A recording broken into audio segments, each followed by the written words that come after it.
Car start ಮಾಡುವಾಗ ಅಷ್ಟೇ ನಮ್ಮ ಕಂಟ್ರೋಲ್ ಇರುತ್ತೆ, ಆಮೇಲೆ ಅದು ಯಾವ ಹಂತಕ್ಕೆ ತಲುಪುತ್ತೆ ಅಂತ ಯಾರಿಗೂ ಗೊತ್ತಿಲ್ಲ. ಕಾರ್ ಆಗ ಕಾರಣನೂ ಗೊತ್ತಾಯ್ತು, ಅವ್ರು ಬಂದು ನುಗ್ಗಿದ್ರು. ಬಟ್ ಆಗ ನೀವೇನ್ ಮಾಡ್ತಿದ್ರಿ, ನಮ್ಮ ಇಂಡಿಯಾದವ್ರು ಏನ್ ಮಾಡ್ತಿದ್ರಿ, ಅವ್ರು ಬಂದು ಅಲ್ಲಿ ಕೂರೋವರೆಗೂ ಅವಕಾಶ ಹೆಂಗಾಯ್ತು? ನಿಜವಾದ ವಿಷಯ ಗೊತ್ತಿಲ್ಲ ತುಂಬಾ ಜನ, ಈಗಲೂ ಗೊತ್ತಿಲ್ಲ ಕೆಲವರು. ಈಗ ಪಾಕಿಸ್ತಾನದವ್ರು ಯಾವತ್ತೂ ನಂಬೋಗಿಲ್ಲ, ಈಗಲೂ ನಮ್ಮವ್ರಿಗೆ ಅದನ್ನೇ ಹೇಳೋದು, ಇವರು ನಂಬೇಡಿ, ನಾವು ಬೇಕಾದ್ರೆ ನಾರ್ತ್ ಈಸ್ಟ್ ಅವ್ರನ್ನ ಎಷ್ಟಾರು ನಂಬೋದು, ಅವ್ರದ್ದೊಂದು ಏಮ್ ಇಟ್ಕೊಂಡು ಮಾಡ್ತಾರೆ.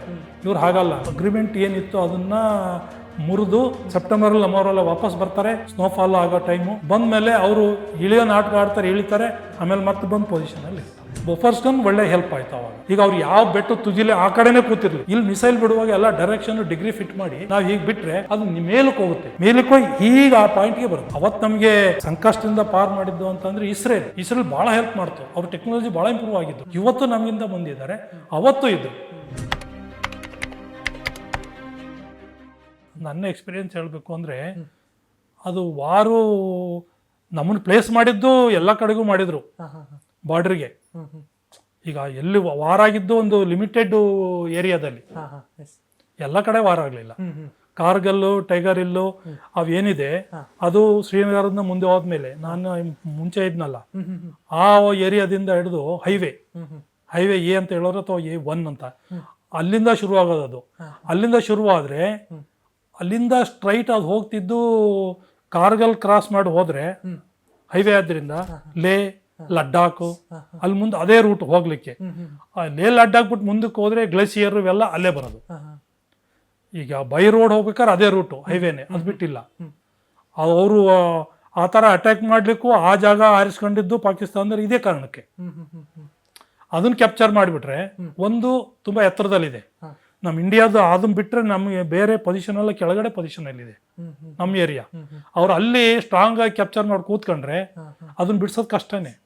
ಅಂದ್ರೆ ಈ ಲೇ ಲಡಾಖ್ ಅವಾಗ ಇಂಡಿಯಾದಲ್ಲೇ ಇತ್ತು, ಇವಾಗ್ಲೂ ಇದೆ. ಆ ಟೈಮ್ನಲ್ಲಿ ಆವಾಗ ರೋಡ್ ಇದೇ ಇತ್ತು, ಕಾರ್ಗಿಲ್ ಮೇಲೆ ಹೋಗ್ಬೇಕಿತ್ತು. ಅದ್ ಬಿಟ್ರೆ ಬೇರೆ ರೂಟ್ ಇರ್ಲಿಲ್ಲ ಅಲ್ಲಿ ಹೋಗ್ಲಿಕ್ಕೆ.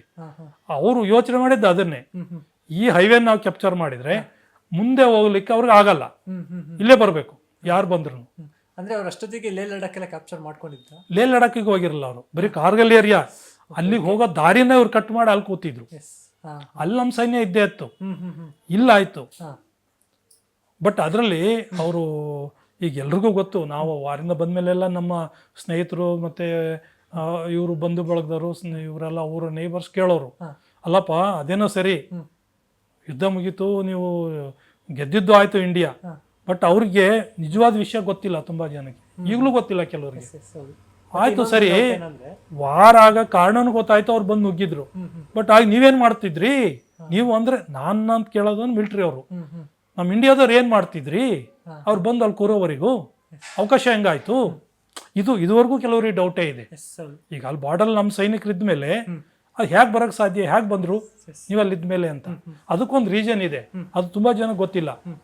ಈಗ ಅಲ್ಲಿ ತುಂಬಾ ಹೈಟ್ ಪ್ಲೇಸ್, ಅದು 0 ಡಿಗ್ರಿ ಸೆಂಟಿಗ್ರೇಡ್. ಈಗ ಅದು ಸ್ನೋಫಾಲಿಗೆ ಒಂದು 6 ಮಂತ್ ಫುಲ್ ಅಲ್ಲಿ ಸ್ನೋಫಾಲ್ ಇರುತ್ತೆ, ಆಗ್ತಾನೆ ಇರ್ತದೆ. ಸೆಪ್ಟೆಂಬರ್ ಇಂದ ಏಪ್ರಿಲ್ ವರೆಗೂ ಫುಲ್ಲು ಅಲ್ಲಿ 0 ಡಿಗ್ರಿಲಿ ಇರ್ತದೆ. ಅಲ್ಲಿ ಡ್ಯೂಟಿ ಮಾಡೋರಿಗೆ ಸಾಮಾನ್ಯವಾಗಿ ಏನಾಗುತ್ತೆ ಅಂದ್ರೆ ಈ ಸೈಡ್ ಎಫೆಕ್ಟ್ ಜಾಸ್ತಿ ಆಗ್ತದೆ.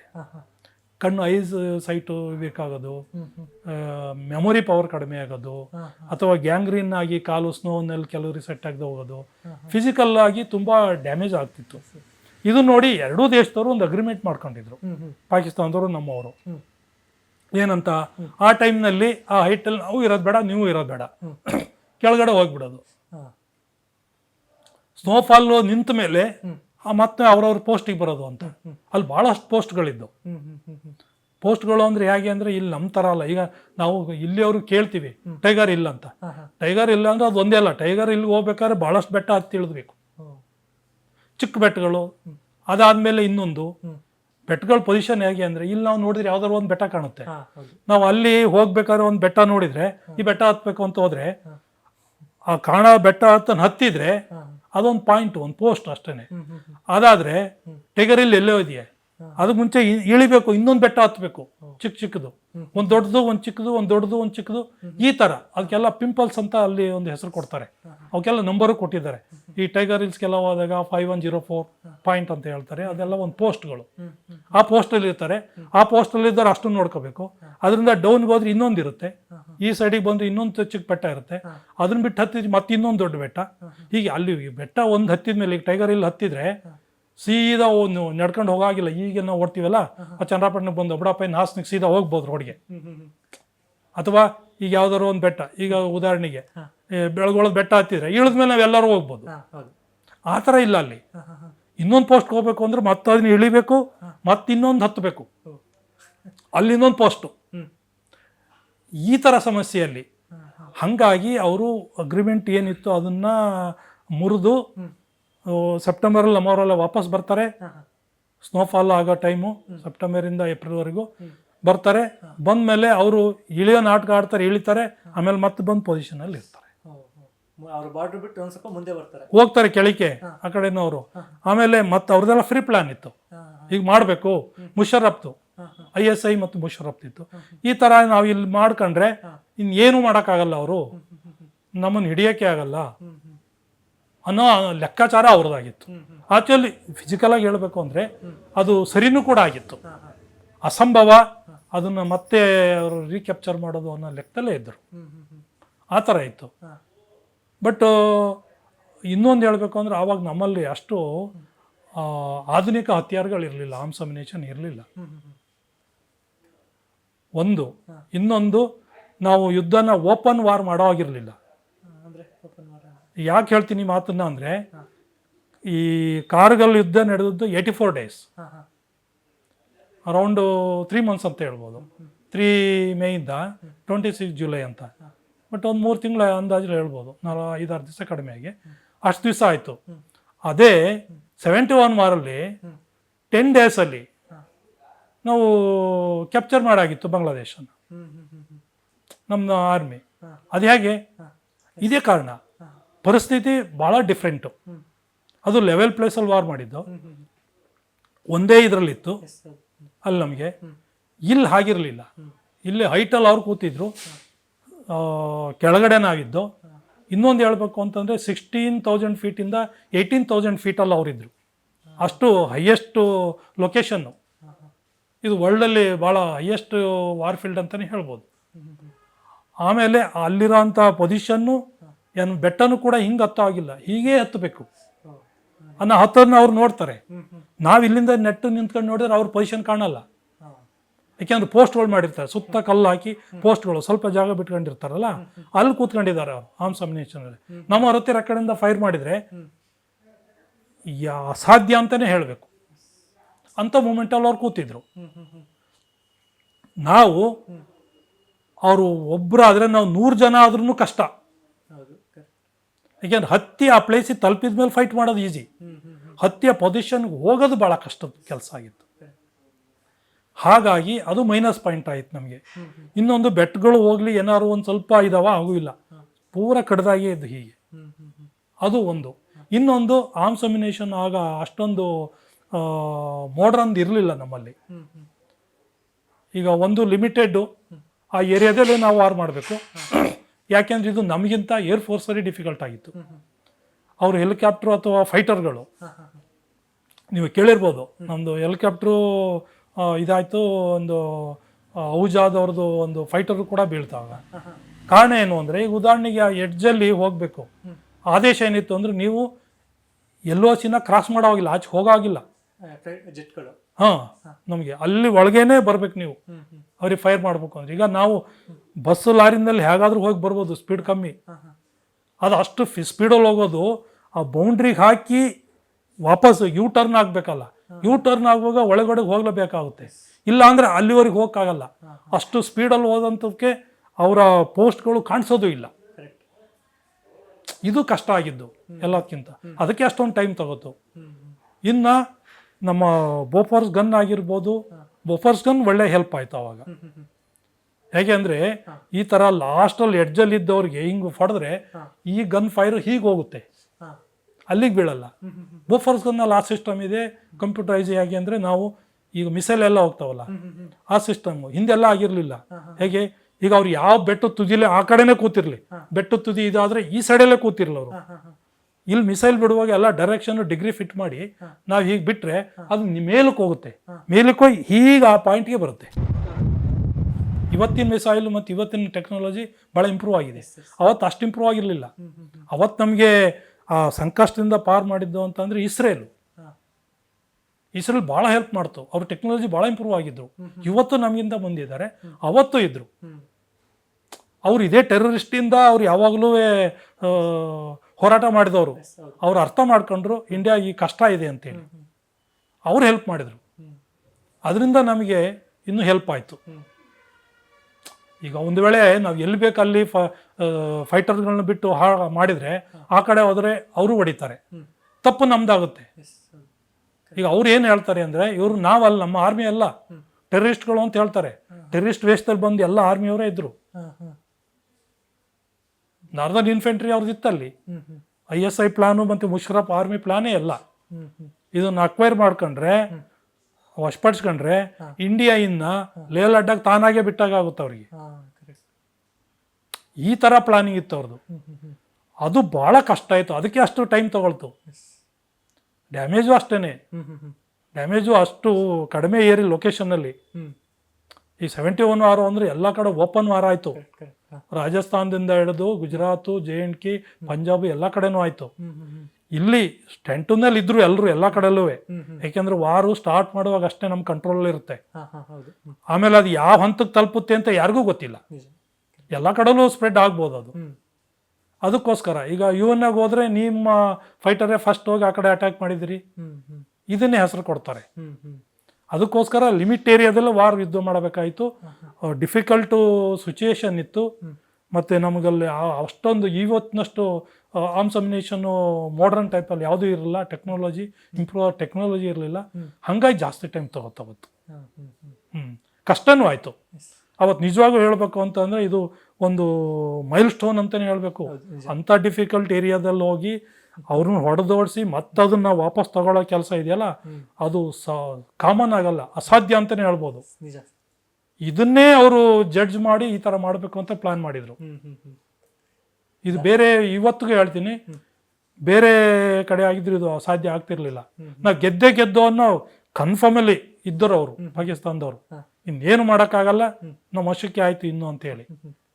99ನಲ್ಲಿ 98ಅಲ್ಲಿ ಅಗ್ರಿಮೆಂಟ್ ಆಗಿದೆ, ಒಪ್ಪಂದ ಆಗಿದೆ, ಶಾಂತಿಯಾಗಿರೋಣ ಹಾಗೆ ಹೇಗೆ ಅಂತೆಲ್ಲ ಆಗಿದೆ. ಅಲ್ಲಿ ವಾಜಪೇಯಿ ಹೋದಾಗ ಇವರು ನವಾಜ್ ಶರೀಫ್ ಜೊತೆ ಅವ್ರು ಮಾಡೋದೇ ಹೀಗೆ. ಪಾಕಿಸ್ತಾನದವ್ರು ಯಾವತ್ತೂ ನಂಬೋವಾಗಿಲ್ಲ. ಈಗಲೂ ನಮ್ಮವ್ರಿಗೆ ಅದನ್ನೇ ಹೇಳೋದು. ನಾವಿರೋವರೆಗೂ ಅದನ್ನೇ ಹೇಳ್ತಿದ್ದು, ಇವರು ನಂಬೇಡಿ. ನಾವು ಬೇಕಾದ್ರೆ ನಾರ್ತ್ ಈಸ್ಟ್ ಅವ್ರನ್ನ ಎಷ್ಟಾದ್ರೂ ನಂಬೋದು. ಅವ್ರದ್ದೊಂದು ಏಮ್ ಇಟ್ಕೊಂಡು ಮಾಡ್ತಾರೆ. ಇವ್ರು ಹಾಗಲ್ಲ. ಇವ್ರದ್ದು ಏನಿದ್ರು ನಾವು ವಶಪಡಿಸ್ಕೊಳ್ಳೇಬೇಕು, ಇಂಡಿಯಾಗೆ ಪಾಠ ಕಲಿಸ್ಬೇಕು. ಯಾಕೆಂದರೆ 4 ವಾರಲ್ಲಿ ಇವರು ಸೋತಿದ್ದಾರೆ. 47, 48ಅಲ್ಲೂ ಸೋತಿದ್ದಾರೆ. ಆವತ್ತಿನ ಮತ್ತು 99 ಸಿಚುಯೇಷನ್ ಒಂದೇ ಥರ ಅಂದರೆ ಮೋಸ್ತಲ್ಲಿ ಅವ್ರು ಒಳನುಗ್ಗಿದ್ದು. ಅಲ್ಲೂ ಹಾಗೇನೆ. ಅಲ್ಲಿ ಕಾಶ್ಮೀರದಲ್ಲಿ ಹರಿಸಿಂಗ್ ಹಿಂದೂ ರಾಜ ಇದ್ದ. ಹಿಂದೂ ರಾಜನ ಆಳ್ವಿಕೆನ ಅವ್ರು ಸಹಿಸ್ಕೊಳ್ಳಿಲ್ಲ. ಕಾಶ್ಮೀರ ನಾವ್ಯಾಕೆ ಬಿಡಬೇಕು, ಅಲ್ಲಿ ನುಗ್ಗಿ ಅಂತೇಳಿ ನುಗ್ಸಿದ್ರು. ಈಗ ಇಮಿಡಿಯೇಟಾಗಿ ವಾರ್ ಮಾಡೋಕ್ಕೆ ನಮ್ಮವ್ರಿಗೂ ಅವಕಾಶ ಇರಲಿಲ್ಲ. ಯಾಕೆಂದ್ರೆ ಅದು ರಾಜ ಹೇಳಿದ್ದ, ನಾನು ಇಂಡಿಪೆಂಡೆಂಟ್ ಆಗಿರ್ತೀನಿ, ಇಂಡಿಯಾ ಜೊತೆ ಸೇರಲ್ಲ, ಪಾಕಿಸ್ತಾನ ಜೊತೆಲೂ ಸೇರಲ್ಲ ಅಂತ. ನಮ್ಮ ಜೊತೆ ಸೇರಿದ್ಮೇಲೆ ಅವನನ್ನು ವಶಪಡಿಸ್ಕೋಬೇಕು ಅನ್ನೋದು ಅವರಿತ್ತು. ಇನ್ನು ನಮಗೆ ಅಗ್ರಿಮೆಂಟ್ ಅವ್ನು ಮಾಡಲಿಲ್ಲ, ನಾವು ಸುಮ್ಮನೆ ಯಾಕೆ ಹೋಗಬೇಕು ಅಂತ ಹೇಳ್ಬಿಟ್ಟು ನಮ್ಮವರು ಸುಮ್ಮನೆ ಆಗ್ಬಿಟ್ರು. ಹಾಗಾಗಿ ಅವರು ಆ ಒಂದು ಮೋಸದಲ್ಲಿ ನುಗ್ಗಿದ್ರು. ಸೇಮ್ ಅದೇ ಥರ ಈಗಲೂ ನುಗ್ಗಿದ್ರು 99ನಲ್ಲಿ. ಅದೇ 71ನಲ್ಲಿ ಆಗಲಿಲ್ಲ. ಏಕೆಂದ್ರೆ ಅವತ್ತು ಕೂಡ ನಮಗೆ ರಷ್ಯಾ ಹೆಲ್ಪ್ ಮಾಡ್ತು. ಅಮೇರಿಕಾ ಆಗಲಿ ಯುರೋಪ್ ಕಂಟ್ರಿ ನಮಗೇನು ಹೆಲ್ಪ್ ಮಾಡಲಿಲ್ಲ. 99ನಲ್ಲಿ ನಮ್ಮ ಪ್ರೈಮ್ ಮಿನಿಸ್ಟರ್ ಕೇಳಿದ್ರು ಕೂಡ ಅಮೇರಿಕಾ ಹೆಲ್ಪ್ ಮಾಡಲಿಲ್ಲ. ಇಸ್ರೇಲ್ ಹೆಲ್ಪ್ ಮಾಡ್ತು. ಇಸ್ರೇಲ್ ಹೆಲ್ಪ್ ನಮ್ಗೆ ಭಾಳ ಉಪಯೋಗ ಆಯಿತು. ಹೇಳಬೇಕು ಅಂದ್ರೆ ನಾವು ಯಾವತ್ತೂ ಮರೆಯೋ ಹಾಗೆ ಇಲ್ಲ ಅವ್ರ ಹೆಲ್ಪನ್ನು. ಆಮೇಲೆ ಅಲ್ಲಿಂದ ಎಲ್ಲ ವಾಪಸ್ ಬಂದ್ವಿ. ವಾಪಸ್ ಬಂದಮೇಲೆ ಎಲ್ಲ ಲೀವ್ ಹೋಗೋರು ಹೋದರು, ಆ ಕಡೆ ಹೋಗೋರು ಹೋದ್ರು, ಈ ಕಡೆ ಹೋಗೋರು ಹೋದರು. ಆ ಸರ್ವಿಸು ನನಗೆ ಅವತ್ತೇನು ನಾವು ಡಿಫಿಕಲ್ಟಿನ ಇದು ಮಾಡಿದ್ದು, ಆ ಇದರಲ್ಲಿ ನನಗೆ ಆಟೋಮೆಟಿಕ್ಕಾಗಿ ರೆಕಮೆಂಡ್ ಆಯಿತು ಸುಬೇದಾರ್ ಮೇಜರನ್ನು ಲಾಸ್ಟ್ ರ್ಯಾಂಕಿಗೆ. ಆ ಪ್ರಮೋಷನ್ ನಾನು ಅಲ್ಲಿಂದ ಇದಕ್ಕೆ ಹೋದೆ, ಎಲ್ಲಿ ಅಹಮದಾಬಾದ್ಗೆ. 11D ಅಂತ ಹೇಳ್ಬಿಟ್ಟು ಅಹಮದಾಬಾದ್ಗೆ ಹೋದ್ವಿ. ಅಲ್ಲೂ ಕೂಡ ಪೂರ್ತಿ ಇರಲಿಲ್ಲ, 1 ವರ್ಷ ಮುಗಿಸಿದ್ದೆ. ಅಷ್ಟೊತ್ತಿಗೆ 2002ನಲ್ಲಿ ಪಾರ್ಲಿಮೆಂಟ್ ಅಟ್ಯಾಕ್ 1ನಲ್ಲಿ ಆಯ್ತಲ್ಲ, 2001ನಲ್ಲಿ 2ನಲ್ಲಿ ನಮ್ಮ ಇಡೀ ಬೆಟಾಲಿಯನ್ ಲೊಕೇಶನ್ನೇ ರಾಜಸ್ಥಾನಕ್ಕೆ ಹೋಯ್ತು, ಬಾರ್ಡ್ರಿಗೆ, ಬಾಡ್ಮೇರು ಜಸಲ್ಮೇರ್ ಏರಿಯಾಕ್ಕೆ. 1 ವರ್ಷ ಅಲ್ಲಿ. ಅಲ್ಲಿ ಹೇಗಿತ್ತು ಸರ್? ಅಲ್ಲಿ ತುಂಬ ಬ್ಯಾಡ್ ಆಗಿತ್ತು ಹೇಳಬೇಕು ಅಂದರೆ ವಾರ ಆಗಲಿಲ್ಲ, ಬಟ್ ಮೂಮೆಂಟ್ ಎಷ್ಟು ಟೆನ್ಷನ್ನು ಎಷ್ಟು ಕಷ್ಟ ಆಯಿತು ಅಂದರೆ ಹೇಳೋಗ್ತಿರ್ದಲ್ಲಿ. ಹಿಂಗೆ ಯಾಕೆಂದರೆ ಯಾವಾಗ ವಾರ ಆಗುತ್ತೆ ಗೊತ್ತಿಲ್ಲ, ಎಲ್ಲ ನಾವು ಸ್ಟೆಂಟುನಲ್ಲಿ ಇರಬೇಕು. ಈಗ ಫ್ರಂಟ್ ಪಾರ್ಟಿಯವರು ಅವರ ಲೊಕೇಶನ್ನ ಕ್ಯಾಪ್ಚರ್ ಮಾಡ್ಕೊಂಡ್ರು, ಎಲ್ಲಿ ಅವ್ರು ಇರಬೇಕು ಅಂತ ಪೊಸಿಷನ್ಗೆ ಕಮಫ್ಲೈಸ್ ಮಾಡ್ಕೊಂಡ್ರು, ಕೂತ್ಬಿಟ್ರು. ಆದೇಶ್ ಸಿಗೋವರೆಗೂ ಅಲ್ಲಿ ಆರಾಮಾಗಿದ್ರು ಅವರು. ಅಂದರೆ ಇಲ್ಲಿ ಅಷ್ಟು ಆರಾಮ ಇಲ್ಲ, ಬಟ್ ಆದ್ರೂ ಫಿಸಿಕಲ್ಲಾಗಿ ಅಷ್ಟು ಇದಾಗಲಿಲ್ಲ. ಅವ್ರು ಏನೇನು ತಯಾರಿ ಮಾಡ್ಕೊಂಡ್ರು. ನಾವು ಹೋಗಿ ಓನ್ ಪೊಸಿಷನ್ ತೊಗೊಂಡ್ರು ನಮ್ಮದು ಎಲ್ಲ ಡಿಸ್ಟ್ರಿಬ್ಯೂಟ್ ಆಯಿತು. ಇದೇ ಥರ ಇಲ್ಲಿ ಆಗಿತ್ತು ನಾರ್ತ್ ಈಸ್ಟಲ್ಲಾಗೆ. ಒಂದೊಂದು ಕಡೆಗೆ ಒಂದೊಂದು ಕಂಪೋ ಮಾಡಿದರು, ಒಬ್ಬೊಬ್ಬರು ಆಫೀಸರ್ ಅಥವಾ ಒಬ್ಬೊಬ್ಬರು ಜೂನಿಯರ್ ಕಮಿಷನ್ ಆಫೀಸರ್ನ ಹಾಕಿದ್ರು, ಆಯಿತು. ಆದರೆ ಅವರು ತಮ್ಮ ಒರಿಜಿನಲ್ ಪ್ಲೇಸ್ ಬಿಟ್ಟು ಅಲ್ಲೋಗಿ ಲೊಕೇಟ್ ಆಗಿದ್ರಲ್ಲ, ಆ ಫಾರ್ವರ್ಡಿಂಗ್ ಪಾರ್ಟಿ, ಫೈಟಿಂಗ್ ಪಾರ್ಟಿ, ಅವ್ರಿಗೆ ಎಲ್ಲವನ್ನೂ ನಾವು ಅಲ್ಲಿಗೆ ಕೊಡಬೇಕಾಗಿತ್ತು. ಬೇಸಿಂದ ತಗೊಂಡೋಗಿ 100 ಕಿಲೋಮೀಟ್ರಿಂದ ತಗೊಂಡೋಗಿ ಅಲ್ಲೋಗಿ ರಾತ್ರಿ ಡಿಸ್ಟ್ರಿಬ್ಯೂಟ್ ಮಾಡಬೇಕು. ಯಾಕೆಂದರೆ ವಾರ್ ಮೂಮೆಂಟಲ್ಲಿ ನಾವು ಹಗಲೊತ್ತೇನು ಮೂಮೆಂಟು ಕಡಿಮೆ, ರಾತ್ರಿ ಮೂಮೆಂಟ್ ಜಾಸ್ತಿ ಮಾಡಬೇಕು. ಅವ್ರಿಗೆ ಡಿಸ್ಟ್ರಿಬ್ಯೂಷನ್ ಮಾಡಬೇಕು ಅಂತಂದರೆ ಆ ಟೈಮಿಗೆ ಕೊಡಿವಿ. ಇಲ್ಲ ತುಂಬ ಕತ್ಲೆ ಆದಮೇಲೆ ಈಗ ಯಾವ ಒಂದೊಂದ್ಸರಿ ಈಗ ಮಾಡ್ತಿದ್ದೋ, ಇಲ್ಲ ಅಂದರೆ ಯಾಕೆಂದರೆ ವೆಹಿಕಲ್ ಮೂವ್ಮೆಂಟ್ ಆಗೋದು ಗೊತ್ತಾಗಬಾರ್ದು. ನಮ್ಮ ಸೇಫ್ ಗಾರ್ಡು ನೋಡ್ಕೋಬೇಕು, ನಾವೆಲ್ಲ ಹಾಕಿರ್ತೀವಿ ಅಲ್ಲಿ. ಆಗ ನಮಗೆ ರಾಜಸ್ಥಾನ್ ಪಬ್ಲಿಕ್ಕು ಹೆಲ್ಪ್ ಮಾಡಿದರು, ಸಿವಿಲಿಯನ್ನು. ನಮಗೆ ಅಲ್ಲಿ ಟೆಂಪ್ರವರಿ ಆಗಿ ಅಲ್ಲಿ, ಯಾಕೆಂದ್ರೆ ಅಲ್ಲಿ ಮರಳುಗಾಡು ಬರಿಯ ಸಣ್ಣದಾಗ ಒಂದು ಟೆಂಟ್ ಥರ ಹಾಕೋಬೇಕು ಅಂದರೆ ಟೆಂಟು, ಮತ್ತು ಇನ್ನು ನಾವು ಟೆಂಟ್ಗಿಂತ ಹೆಚ್ಚಾಗಿ ಅವ್ರ ಲೋಕಲ್ ಪೀಪಲ್ ನಮಗೆ ರೆಡಿ ಮಾಡಿಕೊಟ್ಟಿದ್ರು. ಒಂದು ಜೋಪಡಿ ಥರ, ಜೋಪಡಿ ಅಂದರೆ ಒಂದು ಸಣ್ಣದಾಗ ಗುಜರಿ ಥರ ಹಾಕೋರು. ಅಲ್ಲೊಂದು ಹುಲ್ಲು ಬರುತ್ತೆ ಉದ್ದುದ್ದಕ್ಕೆ, ಅದು ತರೋರು. ಅದಕ್ಕೆ ಕಡ್ಡಿಗಳಿಂದ ಹೀಗೆ ಮಾಡಿ ಹೀಗೆ ಹುಲ್ಲನ್ನು ಹಾಕೋರು. ಅದಕ್ಕೆ ಈ ಕ್ರಾಸ್ ಆಗಿ ಹುಲ್ಲನ್ನು ಹಾಕೋರು. ಹುಲ್ಲು ಒಣಗಿದ್ರು ಕೂಡ ಯಾವುದೋ ಒಂದು ಪೊದೆ ಅನ್ನೋ ಕಾಣೋದು. ಇದು ನಮ್ಮ ಲೊಕೇಶನ್ ಅಂತ ಕಾಣಿಸ್ತಿರ್ಲಿಲ್ಲ. ಕಮಫ್ಲೈಸ್, ನ್ಯಾಚುರಲ್ ಕಮಫ್ಲೈಸ್ ಆಗ್ತಿತ್ತು. ಅದು ಅದರೊಳಗಿರ್ತಿದ್ದು. ನಾವು ಬೇಸಿಗೆನಲ್ಲಿ ಕಷ್ಟ ಆಗೋದು. ಅವ್ರು ಹೇಳೋರು ನಮಗೆ, ಭೂಮಿನೆಲ್ಲ ಗುಂಡಿ ತೆಗೀರಿ, ಅದರೊಳಗೆ ನೀರನ್ನು ಮಡ್ಕೊಂಡು ಹಾಕಿ ಇಡೀ ಮರಳೊಳಗೆ ಮುಚ್ಚಿ, ತಣ್ಣಗಿರ್ತದೆ ಬೇಸಿಗೆನಲ್ಲಿ ಅಂತೇಳಿ. ನಾವು ಬೆಳಿಗ್ಗೆ ರಾತ್ರಿ ನಮಗೆ ನಿದ್ದೆ ಮಾಡೋಕ್ಕೆ ಟೈಮ್ ಸಿಗ್ತೈತೆ ಕಡಿಮೆ. 12 ಗಂಟೆವರೆಗೂ ನಾವು ಇಶ್ಯೂ ಮಾಡಬೇಕಿತ್ತು. ಏನು ವೆಜಿಟೇರಿಯನ್ನು, ಹಣ್ಣು, ನಾನ್ ವೆಜ್ಜು ಇದನ್ನೆಲ್ಲ ಅವ್ರಿಗೆ ಟೈಮ್ ಕೊಟ್ಟಿರೋರು. ಆ ಟೈಮಿಗೆ ಬರಬೇಕು, ತಗೊಂಡು ಅವ್ರು ಓಡ್ತಾ ಇರೋರು. ಅಂದರೆ ಅವ್ರ ಹತ್ರ, ತುಂಬ ಹತ್ರ, ಒಂದು 1/2 ಕಿಲೋಮೀಟ್ರ್ ದೂರದಲ್ಲಿ ಲೊಕೇಶನ್ ಕೊಡ್ತಿದ್ದು. ಇಲ್ಲಿ ಬಂದು ಇಶ್ಯೂ ಮಾಡಬೇಕು ಅಂತ. ಅಲ್ಲಿಗೆ ಇಶ್ಯೂ ಮಾಡೋರು ನಮ್ಮ ಹುಡುಗರು ವಾಪಸ್ಸು ಬ್ರಿಗೇಡ್ ಹೆಡ್ ಕ್ವಾರ್ಟರ್ ಹಿಂದಕ್ಕೆ ಬ್ಯಾಕಿಗೆ ಬರಬೇಕು. ಅಲ್ಲಿಂದ ಮತ್ತೆ ನಾಳೆಗೆ ರೆಡಿ ಮಾಡ್ಕೋಬೇಕು. ನಮ್ಮ ವರ್ಕ್ ನಿಲ್ಲೋ ಆಗಿಲ್ಲ. ಅವ್ರು ಡಿಮ್ಯಾಂಡ್ ಕೊಟ್ಟಿರ್ತಾರಲ್ಲ, ಕ್ಯಾಲ್ಕುಲೇಷನ್ ಮಾಡಬೇಕು. ಸ್ಟ್ರೆಂತ್ ಎಷ್ಟು, ಅವ್ರಿಗೆ ಎಷ್ಟು ರೇಷನ್ ಬರ್ತದೆ, ಎಷ್ಟು ಬ್ಯಾಗ್ ಕೊಡಬೇಕು, ಎಷ್ಟು ಲೂಸ್ ಕೊಡಬೇಕು, ಹಣ್ಣು ಹಂಪ್ಲು ಎಷ್ಟು ಕೊಡಬೇಕು, ಅದ್ರ ಜೊತೆಗೆ ಇದು ಡೀಸೆಲ್ ಪೆಟ್ರೋಲ್ ಎಲ್ಲ ಎಷ್ಟು ಅವ್ರಿಗೆ ಕೊಡಬೇಕು, ಇದೆಲ್ಲ ರಾತ್ರಿ ಎಲ್ಲ ಕ್ಯಾಲ್ಕುಲೇಷನ್ ಮಾಡೋದು. ಇನ್ನೂ ಅರ್ಲಿ ಮಾರ್ನಿಂಗ್ ಹೋಗೋದು, ಯಾಕೆಂದ್ರೆ ಅಲ್ಲಿ 6 ಗಂಟೆಗೆ ಇಶ್ಯೂ ಶುರು ಬೇಸಲ್ಲಿ. ಅಲ್ಲಿಂದ ಕಲೆಕ್ಟ್ ಮಾಡೋದು, ಮತ್ತೆ ಓಡಬೇಕು ಇಲ್ಲಿಗೆ. ಹೀಗೆ ವಾರ್ ಮೂಮೆಂಟನ್ನು ಕಂಪ್ಲೀಟ್ ಅನುಭವಿಸ್ತು. ಆಗಲೂ ಕೂಡ ಲೀವ್ ರದ್ದು ಮಾಡಿದ್ರು. 1 ವರ್ಷ ಲೀವ್ ಹೋಗಲಿಲ್ಲ. ಆಮೇಲೆ ಡಿಸ್ಚಾರ್ಜು ಪೆನ್ಷನ್ ಹೋಗೋವ್ರಿಗೂ ಸ್ಟಾಪ್ ಮಾಡಿದ್ರು. ಅಷ್ಟಲ್ದೇ ಆದೇಶನೂ ಕೊಟ್ಟಿದ್ರು. ಯಾರು 2 ವರ್ಷದ ಹಿಂದೆ ಪೆನ್ಷನ್ ಹೋಗಿದ್ರು ಅವ್ರಿಗೆಲ್ಲ, ನೀವು ರೆಡಿ ಇರಿ, ನಿಮ್ಮ ಮೆಸೇಜ್ ಬಂದ ತಕ್ಷಣ ರಿಸೈನ್ ಆಗಬೇಕು ನೀವು ಅಂತೇಳಿ. ರಿಟೈರ್ಡ್ ಆದವ್ರಿಗೆ 2 ಇಯರ್ಸ್ ಇಂದ ಆಗಿದ್ದವ್ರಿಗೆಲ್ಲ. ಅಂದರೆ ಫುಲ್ ವಾರ್ ಮೂಮೆಂಟಲ್ಲೇ ಇತ್ತು. 1 ಇಯರ್ ಆಗ್ಬಿಡ್ತು ನಮಗೆ. 1 ಇಯರ್ ಅಟೆನ್ಷನ್ ಅಲ್ಲೇ ಇದ್ರಿ. ವಾರ್ ಫೀಲ್ಡಲ್ಲಿ ಯಾವಾಗ ವಾರದಾಗ ಹೇಗಿರ್ತೀವೋ ಹಾಗೇನೆ ಇದು ನೋಡ್ಲಿಕ್ಕೆ. ಅವಾಗ ಫಾರ್ಮೇಷನ್ ಕಮಾಂಡರ್ಸು, ನಮ್ಮ ಯೂನಿಟ್ CO, ಸೆಕೆಂಡ್ ಇನ್ ಕಮಾಂಡ್, ಇವರೆಲ್ಲ ಬರೋರು. ಇವ್ರು ಬರೀ ಡ್ಯೂಟಿ ಮಾಡ್ತಾ ಇದ್ದಾರೋ ಇಲ್ಲ, ಅವರ ಸೇಫನ್ನು ನೋಡ್ಕೊಂಡಿದಾರೋ ಇಲ್ವೋ, ಟ್ರಂಚ್ ಹೊಡೆದಿದ್ದಾರೋ ಇಲ್ವೋ, ಟ್ರಂಚಲ್ಲಿ ಕೂರ್ಲಿಕ್ಕೆ. ಸಪೋಸ್ ಯಾವ್ದಾದ್ರು ಸೈರನ್ ಬಂದರೆ ಟ್ರಂಚಲ್ಲಿ ಹೋಗಿ ಕೂರೋಕ್ಕೆ ಚಾನ್ಸ್ ಮಾಡ್ಕೊಂಡಿದಾರೋ ಇಲ್ವೋ, ಇಲ್ಲಾಂದರೆ ಡ್ಯಾಮೇಜ್ ಆಗುತ್ತಲ್ಲ. ಹೀಗೆ ನೈಟು ನಾವು ಯಾವುದು ಲೈಟ್ ಉಪಯೋಗಿಸಾಗಿ, ಲೈಟೇ ಇಲ್ಲ ಅಲ್ಲಿ. ಆ ಏರಿಯಾಕ್ಕೆ ಲೈಟೇ ಇಲ್ಲ, ಕತ್ಲೆಲ್ಲೇ. ಒಳಗಡೆ ಹೋದ್ರೆ ಒಂದು ಕ್ಯಾಂಡಲ್ ಹಚ್ಕೋಬೇಕು, ಮಾಡ್ಕೋಬೇಕು. ಅವಾಗೆಲ್ಲ ಮೊಬೈಲು ಇಲ್ಲ, ಈಗಿನಾಗೆ ಮೊಬೈಲು ಇಲ್ಲ, ಎಂಥದ್ದು ಇಲ್ಲ. ಭಾಳ ಡಿಫಿಕಲ್ಟ್ ಇತ್ತು. ನಮ್ಮ ಸರ್ವಿಸ್ ಹೇಳಬೇಕು ಅಂದರೆ ನಾವು ಹೋದಾಗ ಬರುವಾಗ ಅಟ್ಲೀಸ್ಟ್ ಒಂದು ಫೆಸಿಲಿಟಿ ಇತ್ತು ಶ್ರೀನಗರದವ್ರಿಗೆ. ಶ್ರೀನಗರದಿಂದ ಡೆಲ್ಲಿಯಿಂದ ಬೆಂಗಳೂರಿಗೆ ಸ್ಪೆಷಲ್ ಫ್ಲೈಟ್ ಇತ್ತು ನಮ್ಮದೇ, ದೊಡ್ಡ ಫ್ಲೈಟು. ಎಲ್ಲರನ್ನು ತುಂಬ್ಕೊಂಡ್ಬಂದ್ಬಿಡೋದು ಒಂದ್ಸರಿ, ಇಲ್ಲಿಂದ ಕರ್ಕೊಂಡು ಹೋಗೋದು. ಅದೇ ಥರ ಗುವಾಹಟಿಯಿಂದ ಇತ್ತು ಫ್ಲೈಟು. ನಾವು ಬರೋ ಟೈಮ್ನಲ್ಲಿ 2-3 ಸಾರಿ ಅದರಲ್ಲಿ ನನಗೆ ಅವಕಾಶ ಸಿಕ್ತು ಬರಲಿಕ್ಕೆ. ಅಲ್ಲಿಂದ ಬರ್ತಿದ್ದು ಬೆಂಗಳೂರಿಗೆ ಲ್ಯಾಂಡ್ ಆಗ್ತಿದ್ದು. ಅದಕ್ಕೆ ಮುಂಚೆ ಎಲ್ಲಿತ್ತು? ಇಲ್ಲ. ಇವನ್ ನಮಗೆ ವೆಹಿಕಲ್ಗಳಲ್ಲಿ ಹೇಗಿತ್ತು ಅಂದರೆ, ಎಷ್ಟು ಹಿಂದಿದ್ದು ಅಂದರೆ ನಮ್ಮ ಆರ್ಮಿ ಇಕ್ವಿಪ್ಮೆಂಟ್ಗಳೆಲ್ಲ ನಾವು ಲಾರಿನಲ್ಲೇ ಈಗ ಹೇಗೆ ಬೋರಿ ಬ್ಯಾಗ್ಗಳು ತುಂಬ್ಕೊಂಡು ಹೋಗ್ತೀವಲ್ಲ ರೇಷನ್ನು, ಆ ಥರ ಕೂತ್ಕೋಬೇಕಿತ್ತು. ನಮ್ಮ ಬೆಡ್ಡಿಂಗ್ ಇಲ್ಲಿ, ಒಂದು ಬ್ಯಾಗ್ ಇಲ್ಲಿ, ಕೆಲವರು suitcase, VIP suitcase ಆಗಿರಲಿಲ್ಲ. 75-76 ಅಲ್ಲಿ ನಾವೆಲ್ಲ ಟ್ರೈನಿಂಗ್ ಮಾಡಿ ಇದು ಮಾಡಿದಾಗ ಹಾಗೆಲ್ಲ ಸಣ್ಣ ಸಣ್ಣ ಬಾಕ್ಸೇ ಇರೋದು ನಮ್ಮ ಹತ್ರ. ಬಾಕ್ಸನ್ನೇ ತಗೊಂಡೋಗೋರು. ಲೀವ್ ಬರ್ಬೇಕಾದ್ರೆ ಅದೇ ಬೆಡ್ಡಿಂಗು, ಅದೇ ಬ್ಯಾಗು. ಯಾಕೆಂದರೆ ಟ್ರಾನ್ಸಿಟ್ ಕ್ಯಾಂಪ್ ಥ್ರೂ ಬರಬೇಕು ನಾವು. ನಮ್ಮ ಕ್ಯಾಂಪಿಂದ ಹಿಡಿದು ಟ್ರಾನ್ಸಿಟ್ ಕ್ಯಾಂಪ್ ಈಗ ಜಮ್ಮು, ಶ್ರೀನಗರದಲ್ಲಿ, ಲೇ ಲಡಾಖಲ್ಲಿ ಎಲ್ಲೇ ಇರಲಿ, ಜಮ್ಮು ಟ್ರಾನ್ಸಿಟ್ ಕ್ಯಾಂಪಿಗೆ ಬರಬೇಕು. ಅಲ್ಲಿಂದ ಲೀವ್ ಸ್ಟಾರ್ಟ್ ಮಾಡೋರು ಅವರು, ಅಲ್ಲಿಂದ ಲೀವ್ ಸರ್ಟಿಫಿಕೇಟ್ ಕೊಡೋರು, ಇಂಥ ದಿವಸ ಸ್ಟಾರ್ಟ್ ಅಂತ. ಅಲ್ಲಿ ಟ್ರೈನ್ ಹತ್ತಿದ್ರೆ ನಾವು ಬರೋ ಹೊತ್ತಿಗೆ 1 ವೀಕ್ ಆಗೋದು. ಟ್ರೈನ್ ಫೆಸಿಲಿಟಿನೂ ಭಾಳ ಕಮ್ಮಿ. ಈಗಿನ ಸೂಪರ್ ಫಾಸ್ಟ್ ಗಾಡಿಗಳೇ ಇಲ್ಲ. ಮೇಲು ಯಾವುದೋ ಒಂದು, ಇಲ್ಲಾಂದ್ರೆ ಪ್ಯಾಸೆಂಜರ್ ಗಾಡಿಗಳು ಯಾವ ಸಿಕ್ತೋ ಅದರಲ್ಲಿ. ನಾವು ರಿಸರ್ವ್ ಮಾಡ್ಕೊಂಡು ಬಂದಿದ್ದೇ ಇಲ್ಲ ಆವತ್ತಿನ ಕಾಲದಲ್ಲಿ.